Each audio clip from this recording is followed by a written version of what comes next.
agbára Jésù ò lè fèsì bandit. Ìdí tí mo fi sọ pé agbára Jésù ò lè fèsì bandit, gbogbo àwọn ìtàn tí wọ́n sọ fún wa nínú Bible yẹn scam ní gbogbo ẹ̀. Ìdí tí mo fi mọ̀ pé scam níbi tí orí wa ò ti pé nílẹ̀ káàrọ̀ òjíire. Gbogbo Bible tá à ń kà yìí, company Bible mélòó ló wà ní orílẹ̀-èdè wa? Àwọn China ṣé wọ́n mọ Jésù? Àwọn China wọn kì í ṣe Christian, àwọn ló ń produce Bible. Yes, ẹ bá lọ sí ilẹ̀ China, Bible tá à ń kà ìṣọwọ́ káwọn China ló ń produce ẹ̀. Tí àwọn ìtawà èèyàn kàtẹ́ pé wọ́n ti wá tún lè lo ọ̀pọ̀lọpọ̀ opportunity pé a tún ní Bible yẹn, opportunity pé a ní Bíbélì, wọ́n ti ẹ̀dá company kan wọ́n máa produce Bible yẹn káwọn ọmọ wa fi lè máa ríṣẹ́.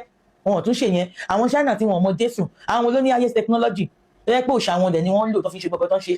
Àwọn Japanese òòṣà wọn ló fi ṣe gbogbo tó ń ṣe. Àwọn òòṣà wa wọ́n ti fi iṣẹ́ ìṣẹ̀ǹbáyé gbogbo àwọn nǹkan wa tá a lè fi jà, iṣẹ́ ìṣẹ̀ǹbáyé wa gbogbo àwọn nǹkan wa wọ́n ti ṣe, ṣùgbọ́n ká wá upgrade ẹ̀, ká rebrand ẹ̀. Ibi tá a wá takú sí ni pé a ti kó gbogbo àwọn nǹkan yẹn, agbára wọn yẹn a ti kó wọn dànù, a ti kó agbára yẹn a ti kó dànù.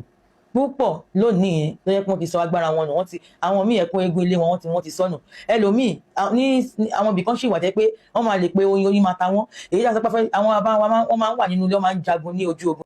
Praise the Lord. Ẹ̀rín máa ń pa mí nígbà tí mo bá rí ọ̀pọ̀lọpọ̀ àwọn èèyàn tí wọ́n bá jáde tí wọ́n bá attack Jésù. Gbá mi àwọn tí wọ́n pera wọn oníṣẹ̀ṣe tí wọ́n sàfẹ́ fi gbogbo ọ̀nà dáhùn yẹn padà sínú ìbọ̀rìṣà. Torí gbogbo tó fẹ́ sọ náà ni ẹ rí pé gbogbo ọ̀rọ̀ wọn last ìbọ̀rìṣà náà ni. mo ń bọ̀ evangelist Noah ẹ gbọ́ ohun tí màdámù yẹn sọ, gbogbo ẹ̀ last náà ìbọ̀rìṣà náà ni ó padà wá sórí ẹ̀. Ṣé ọlọ́run dẹ̀ fẹ́ràn aráyé dáadáa tó bẹ́ẹ̀ gẹ́ débi pé ó yọ̀ǹda ọmọ bíbí ẹ̀ kan ṣoṣo fún wa pé ẹnikẹ́ni tó bá gbàgbọ́ kó má bàa ṣègbé ṣùgbọ́n kó lè ní ìyà àìnípẹ̀kun? Ṣùgbọ́n ọ̀pọ̀lọpọ̀ wọ́n fi ojú ọ̀nà sílẹ̀, wọ́n ń wọnú gbó lọ. But ẹ má jẹ́ gbà wá lákòókò. Evangelist Noah wọ́n ti jáde láti wá tan ìmọ́lẹ̀ sí fún wa gbogbo ìṣìnà tí ìyá yìí mú wá kí wọ́n lè mú àwọn èèyàn kú kí wọ́n má bàa wọnú ìṣìnà yẹn lọ. Ẹ jọ̀ọ́ bá mi share gbogbo àwa ta nífẹ̀ẹ́ sí ìyìn rere, ẹ jẹ́ kó tàn kálẹ̀, ẹ bá mi share, ẹ jẹ́ kó lọ dáadáa káwọn èèyàn kó lè rí ìmọ́lẹ̀ ẹ ṣé. Ó yá Evangelist Noah à ń gbọ́ yín. So wọ́n dẹ̀ ní láti attack Jésù. Torí tí wọ́n bá attack Jésù wọn lè rí followers àbí viewers dáadáa. Ṣùgbọ́n ẹ jẹ́ n bẹ̀rẹ̀ lórí àwọn ọ̀rọ̀ kan tẹ́ sọ. Ẹni China tí wọ́n ti ń print Bible wọn ń ṣe Christian níbẹ̀, irọ́ kọ́kọ́ nìyẹn náà. Christian lè má pọ̀ bẹ́ẹ̀, but at least 40 to 70 million Christian wà níbẹ̀. That's number one. Number two, ẹ sọ wípé bọ̀rìṣà ni gbogbo wọn ń ṣe, irọ́ tó nìyẹn sà. About 900 million, 700 to 900 million ni àwọn tó jẹ́ wípé wọn ò ṣẹ̀sìn rárá. Wọn ò ṣe ẹ̀sìn rárá. Wọn ò belong sẹ́ni ẹ̀sìn. So about maybe 300 to 500 million ló ń ṣẹ̀sìn nínú wọn. Ẹ tó àwọn òwe tó wá ṣe kinní sí. Ǹjẹ́ àwọn òwe kẹ́ tó lè darapọ̀ mọ́ political system àbí ipò ìjọba kan ní China, ẹ ní láti jẹ́ ATS, ẹ gbọ́dọ̀ belong sẹ́ni ẹ̀sìn, ẹ gbọ́dọ̀ wà neutral. So torí gbogbo nǹkan tẹ́ fẹ́ gbé wá ń sìn, ẹ fẹ́ gbé lórí ìbọ̀rìṣà pé bọ̀rìṣà ló ń ṣe. Náà ẹ tó wá sọ́nà ọ̀rọ̀ yín wípé ìbọ̀rìṣà ni wọ́n ń ṣe tí wọ́n fi ṣe technology, irọ́ ni. Make your research kẹ́ tó máa sọ̀rọ̀, kẹ́ tó máa wá online, kẹ́ tó máa ṣe fídíò. Ìbọ̀rìṣà kọ́, China's wọ́n ná owó sórí ìwé, wọ́n ná owó sórí research, wọ́n sì ní ìjọba tó ní ìkápá tó ń ṣe àwọn ẹ̀tọ́ wọn tó yẹ kán ṣe nítorí ẹ̀pù China nìyẹn. Àwọn ẹ̀rí ẹ̀ ni mo ń gbé sójú screen ẹ̀ ṣáà ní pé mi ìfẹ́nu lásán máa sán. So kì í ṣe bọ̀rìṣà. So tó bá tẹ bá ní ìbọ̀rìṣà gan ni ó jẹ́ kí ìlú lọ síwájú. A rí àwọn orílẹ̀-èdè tó jẹ́ pé wọ́n ń bọ̀rìṣà dáadáa tó dẹ̀ pé wọ́n sí lára orílẹ̀-èdè tí wọ́n mọ̀ lágbàáyé níbi ọ̀rọ̀ technology pé wọ́n lọ sókè dáadáa. Fún àpẹẹrẹ irú Madagascar, about 50% or more wọn ló jẹ́ pé ìbọ̀rìṣà ni wọ́n ń ṣe, wọ́n bọ̀rìṣà completely. So tí ìlú kan bá 50% mọ̀ ṣáà pé ó ti lágbára díẹ̀ nìyẹn. Yet wọn pẹ̀lú àwọn tó jẹ́ pé wọ́n mọ̀ lágbàáyé nípa ọ̀rọ̀ technology àbí economy kan pé why Togo wà ń bẹ̀, Benin wà ń bẹ̀, Papua New Guinea wà ń bẹ̀, Guinea Bissau òun náà wà ń bẹ̀ láwọn orílẹ̀-èdè bẹ́ẹ̀. So wọ́n dẹ̀ bọ̀rìṣà gan, ìbọ̀rìṣà òde sọ wọ́n di pé kọ́ di nǹkan ńlá. Ẹ wá sọ fún wọn sí wípé Nàìjíríà wípé wá ń bí wọ́n ti gba àwọn agbára sọnù, ẹlòmíì ti dáná sọ ẹ̀kọ́ eégún, ó ti ṣe kinní kan, ó ti ṣe gbádá, àwọn tó kù lẹ̀ ṣe kó kẹ́ ẹ jáde lọ bá àwọn bandit. Because ẹni wọ́n gbàgbára àmọ́ ògbówó wọn gbá o, wọn gbá o sólẹ̀ o, wọ́n mú àwọn babaláwo tí wọ́n ń ṣògowó tí wọ́n ń so sólẹ̀ gbé àwọn èèyàn gé pàtì wọn lò wọ́n o. ẹnìkan sọ pé ṣèbọn mú pásítọ̀ náà sẹ́nu báìbù pásítọ̀ ti kà á ṣèṣe ní oògùn yẹn náà ni ìwé oògùn wọn ti rí. so àwọn agbára yẹn sì wà láti lò láti fi ṣògbó wáyé wa àwọn ọ̀dọ́ lẹ́ni yahoo àdéhùn mi wọ́n fẹ́ wọṣẹ wọ́n fẹ́ gbé bìsàbìsà ọ̀sẹ̀ tó ń mínú gbá gbogbo àwọn agbára yẹn sì wà ẹ̀rí yẹn lò àmọ́ ẹni wọ́n gba kínní lọ́wọ́ yín wọ́n ṣe kínní kan please ẹ máa wádìí gbogbo dájú kẹ́ ẹ tó máa sọ̀rọ̀ lórí social media mo dẹ̀ sọ wípé ṣẹ́dí èyí tẹ̀ ẹ́ àtàkì kìrìsìtẹ́nì ẹ fẹ́ kó ẹ̀rẹ̀ bá wa nílẹ̀ Yorùbá ni ẹ ń ṣe ọmọ Yorùbá gidi and it is fact because àwọn nǹkan tí ẹ ń sọ yìí àmọ̀tàn bẹ́ẹ̀ ẹ wo ìwé tó ń bẹ lọ́wọ́ mi odù fá ni mo ní àwọn ìwé ifá kan náà bẹ́ẹ̀ fágbúwà so àmọ̀ nǹkan tí fá sọ àmọ̀ nǹkan tó wà nínú ẹ̀ àmọ̀ àwọn orúbọ tó ti ṣẹlẹ̀ rí nílẹ̀ yìí àmọ̀ bí wọ́n ti pààyàn ṣe ìrúbọ nílẹ̀ yìí rí so tá a bá ń dákẹ́ tá a sọ̀rọ̀ kí ṣe kó torí pé àlọ́rọ̀ o ẹ má kó ẹrẹ̀ bá wa nílẹ̀ Yorùbá o ẹ má kó ẹrẹ̀ bá wa ní ilẹ̀ Yorùbá o gbogbo àwọn nǹkan tẹ̀ ń sọ tí ò lẹ́rìí lórúkọ Jésù ọpọlọ wa ò ní lọ Jesus is the only way. ẹ jẹ́ ká tún gbọ́ ti ms bàbá náà àṣìsọ àti àṣìṣe tóun náà ṣe adúpẹ́ lọ́wọ́ Ọlọ́run fún evangelist Noah ẹ jẹ́ á gbọ́. Almighty God ẹ má gbàgbé pé mo sọ wípé God òun ni ohunkóhun tá a bá gbélẹ̀ tí a bá ń bọ Ògún God ni Ọbàtálá God ni Ọ̀ṣun goddess ni Allah God ni Yahweh God ni Brahma God ni Pangu God ni àwọn gods yìí wọ́n pọ̀ àmọ́ oníkálukú ń sọ pé tòun ni Almighty Yahweh ń sọ pé òun ni Almighty àwọn lárúbáwá náà sọ pé la ìlà ìlà pé kò sí deity kankan kò sí nǹkan kan tẹ́ ẹ gbọ́dọ̀ bọ ìlà àyàfi ṣìgìdì aláàtọ̀dọ̀ tiwọn ṣé kí ní ìṣó ń yé wa ẹ má gbàgbé pé Ọlọ́run Olódùmarè kò ní ojúbọ is the supreme being òun ló fún wa ní àwọn gods ta ní òun ló fún oníkálukú ní àwọn gods tọ̀dọ̀ tiwọn náà àwọn gods yìí ni wọ́n ń gbà lọ́sọ́dọ̀ Ọlọ́run Olódùmarè wọ́n fẹ́ gba àwọn gods tọ̀dọ̀ tiwa lọ́wọ́ wa kí wọ́n gbé Allah tàbí Yahweh lé wa lọ́wọ́ ká lè máa gba ọ̀dọ̀ Allah tàbí Yahweh lọ sí ọ̀dọ̀ Ọlọ́run Olódùmarè Allah àti Yahweh wọn ò gbọ́ èdè wa ẹ wá jẹ́ kí n ṣàlàyé díẹ̀ nípa Yahweh. Yahweh was an ancient Semitic deity in the southeastern ancient Levant that became the national god of the Iron Age kingdoms of Israel, Samaria and Judah. Ẹ má gbàgbé pé God àwọn Israeli, àwọn ọmọ Israel, òun ni Yahweh yìí. Oníkálukú ló ní God tọ̀dọ̀ tiwọn. God àwọn ti India, òun ni Brahma. God àwọn China, òun ni. Ẹ ṣeun gan adúpẹ́ lọ́wọ́ yín gbogbo àwọn ọmọ Ọlọ́run tí ẹ bá wọn fídíò ẹ máa sọ pé Jesus is the only way ẹ dẹ̀ máa bá mi ṣí ẹ̀ dáadáa.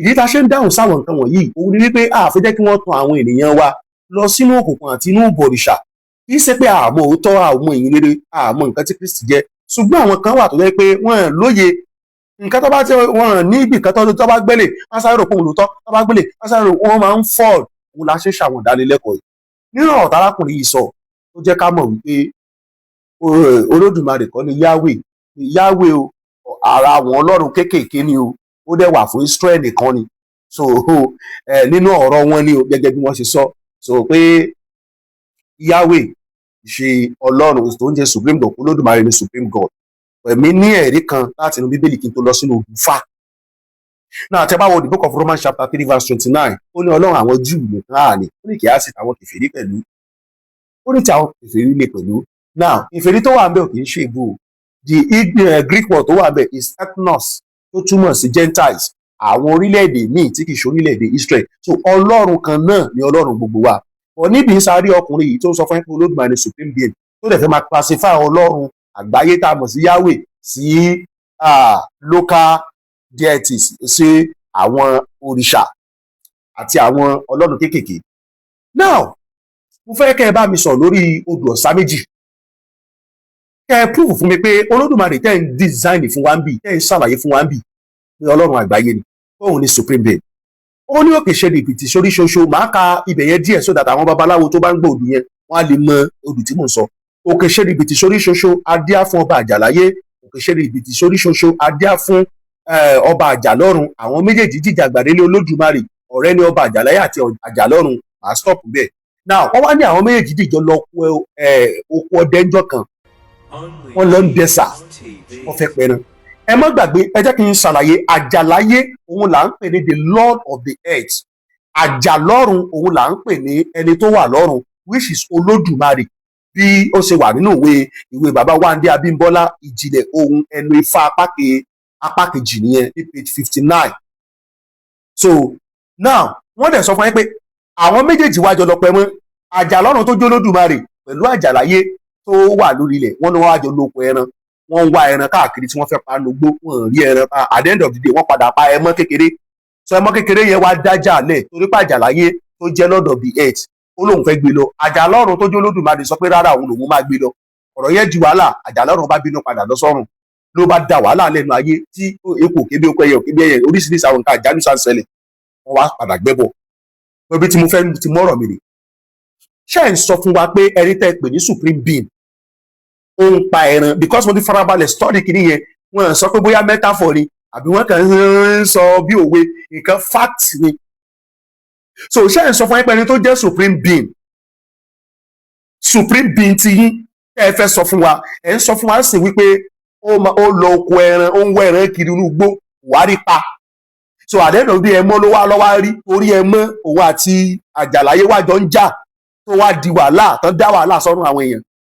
So irú àpẹẹrẹ tẹ́ ń júwèé sí ṣé supreme god lélẹ̀ ṣé supreme being lélẹ̀ kò dẹ̀ rí bẹ́ẹ̀ nìkan o nínú ìwé yìí náà ó níbi tí wọ́n kọ sí mi wípé olódùmarè máa ń pe ó ní ṣùgbọ́n nígbà tó Ọ̀rúnmìlà fi wà láyé yìí náà a tún máa lọ sóde ọ̀run lẹ́ẹ̀kọ̀ọ̀kan tí olódùmarè bá pè láti wá fi ọgbọ́n rẹ̀ bá òun tún òde ọ̀run ṣe.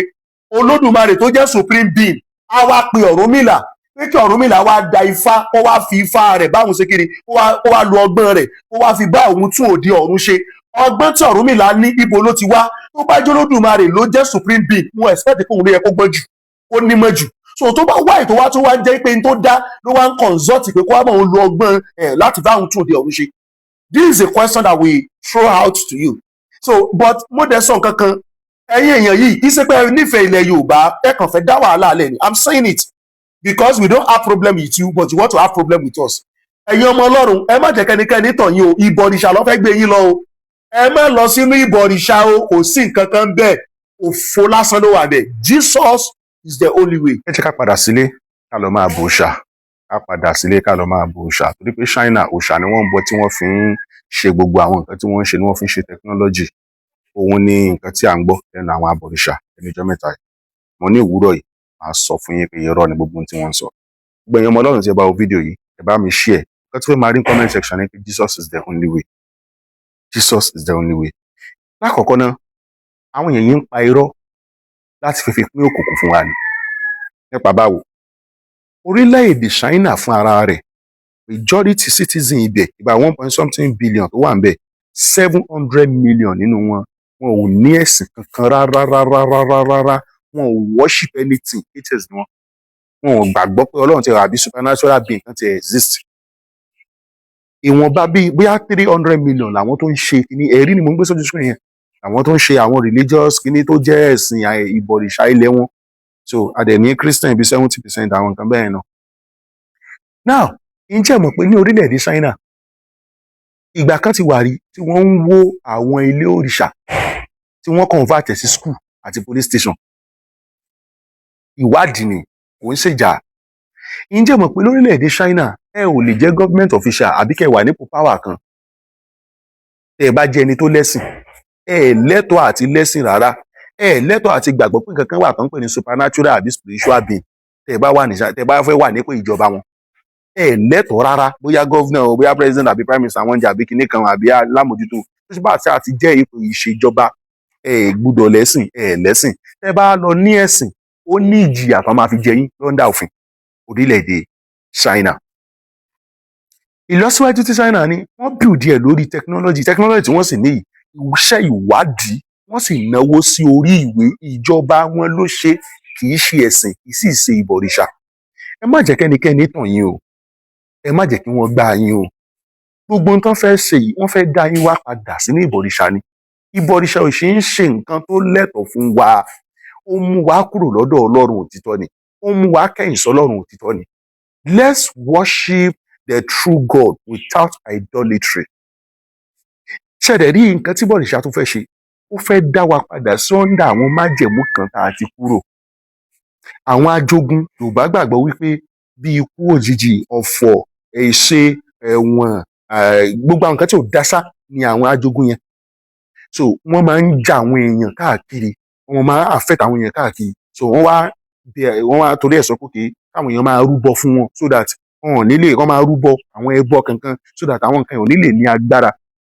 Now òkùnkùn ti wá rí wípé àwọn ogun táwọn èèyàn ń ṣẹ̀ṣẹ̀ ń gbé ẹbọ kọ́ tó ṣẹ́, wọ́n ti ń porúkọ Jésù, wọ́n ti ń ṣẹ́, wọ́n ti ń porúkọ Jésù, wọ́n ti ń ṣẹ́. Ó wá ń wá ọgbọ́n tó fẹ́ fi dá wa padà sínú ẹ̀. Òun ní gbogbo ọgbọ́n tí wọ́n ń dá o. Ẹ lọ wá ìtàn lórílẹ̀‐èdè Nàìjíríà yìí, àwọn bàbá ọba dáre, wọ́n gbé ìtàn yẹn wá láti ibì kan, ìlú yìí náà ni nǹkan yẹn ti ṣẹlẹ̀. Bàbá Orímọládé, bàbá Ayọ̀délé Babalọ́lá, ìlú yìí làwọn nǹkan yẹn ti ṣẹlẹ̀. Ẹ lọ wo àwọn iṣẹ́ agbára tí wọ́n ṣe lórílẹ̀‐èdè yìí. Àwọn agbára yẹn wọ́n rí nǹkan rẹ̀ ṣe láti fi develop wa, ṣùgbọ́n ṣe ni wọ́n ń ba nǹkan jẹ́. Ó rí pé Ọlọ́run lo àwọn bàbá yẹn láti kọ́ńkà wọn. Ṣé wàá rí bí wọ́n ṣe kọ́ńkà wọn gbà yẹn, àwọn ẹ̀mí yẹn ti wá ń wọ inú àwọn kan lọ lénìísìn pé kí wọ́n tún dá padà sínú àwọn bondage tí wọ́n gbé wá sí. A mọ àwọn ìlú kankan tó jẹ́ pé wọ́n fi ẹ̀jẹ̀ ènìyàn ṣe ìrúbọ. Lórí ọ̀rọ̀ ìbọ̀rìṣà yìí mi ò tí ì dé rárá. Mò ń kìlọ̀ wípé ẹ̀yin tẹ́ pera yín lóníṣẹ́ tẹ́ wà lórí social media tẹ́ fẹ́ àtàkì Christian, màá rọ̀ yín gan, màá dẹ́ respect yín pé ká ṣe báyìí. A mọ ibi tí ìṣòro wa ti wá, ká fèsì. Àmọ́ tẹ́ bá sọ pé máa àtàkì ìgbàgbọ́ wa, a ò ní lajú sílẹ̀ kẹ́ ẹ bàjẹ́ mọ́ wa lọ́wọ́. À á sọ nǹkan tá a mọ̀. Torí pé bí Islam náà ṣe bẹ̀rẹ̀ rí, táwọn kan sọ pé fi wọ́n lẹ̀ tó fi fẹjú, tó fi jẹ́ wípé gbogbo ẹ̀ padà rí báyìí. Lórúkọ Jésù ò ní pàdánù ìjọba Ọlọ́run. Ire o.